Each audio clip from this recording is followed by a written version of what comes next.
வணக்கம் நேயர்களே, தஞ்சாவூர் சமையல் சந்தோஷினி. வாங்க சட்டியில் ஒரு புளிக்குழம்பு வைக்கலாம். வாங்க.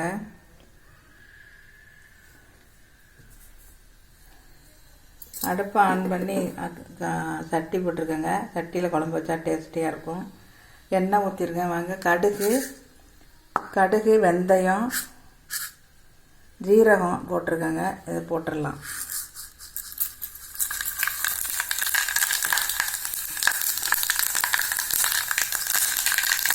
பூண்டு வெங்காயத்தையும் நம்ம போட்டுடலாம்.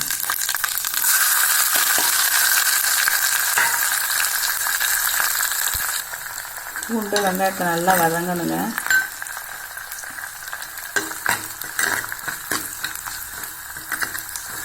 நல்லா வதங்கிறதுல தான் குழம்பு வாசமாக இருக்குங்க.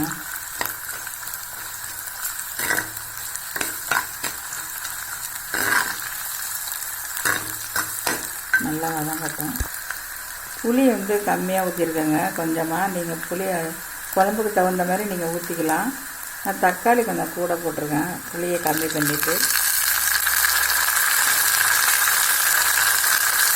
இப்போ நம்ம குழம்புக்கு தேவையான உப்பை இதிலே போட்டுடலாங்க. தக்காளி நல்லா வதங்கும்.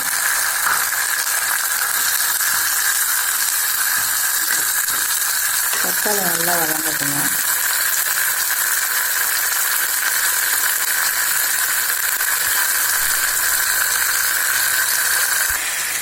தக்காளி நல்லா நல்லா இந்த மாதிரி வேகணுங்க. அப்போ தான் குழம்பு நல்லாயிருக்கும்.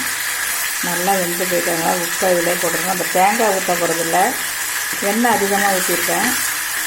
ரொம்ப டேஸ்டியாக இருக்கும். இப்போ நம்ம கருவேப்பிலை போட்டுடலாம். வாழைக்காயும் போட்டுடலாங்க. இதில் போட்டு வதக்கிடலாம். ஒரு வாழைக்காய் போட்டிருக்காங்க.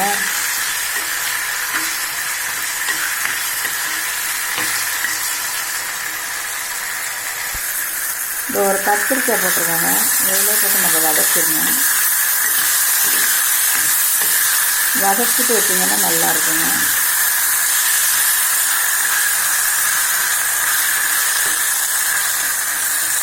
இப்போ நம்ம புளி கரைச்சி வச்சுருக்கோம்ல, அதை ஊற்றிடலாம்.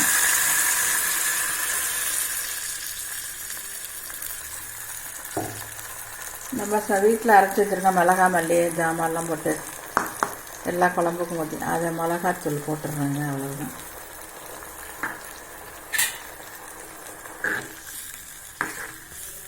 அவ்வளோதாங்க. நல்லா கொதிச்சோன்னா இறக்கிற வேண்டியதுதான்.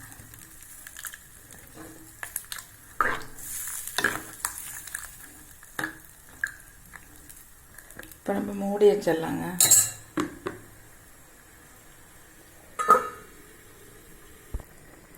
இப்போ நல்லா கொதிக்குதுங்க. இப்போ மாங்காயை போட்டுடலாங்க. அதில்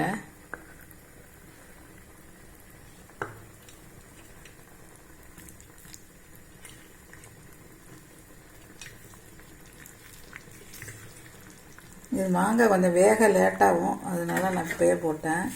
நீங்கள் நல்லா கொதி வந்ததுக்கப்புறம் போட்டுக்கலாம். இது வேக லேட்டாகுங்க.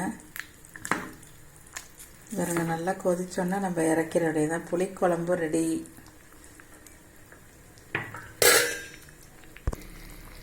வாழைக்காய் மாங்காய் கத்திரிக்காய் போட்டு புளிக்குழம்புங்க. டேஸ்டியாக இருக்கும். நீங்களும் இதேமாரி செஞ்சு பாருங்கள். புளிக்குழம்பு ரெடி. இந்த வீடியோ பிடிச்சிருந்தால் லைக் பண்ணுங்கள், ஷேர் பண்ணுங்கள், சப்ஸ்கிரைப் பண்ணுங்கள். வாழ்க வளமுடன்.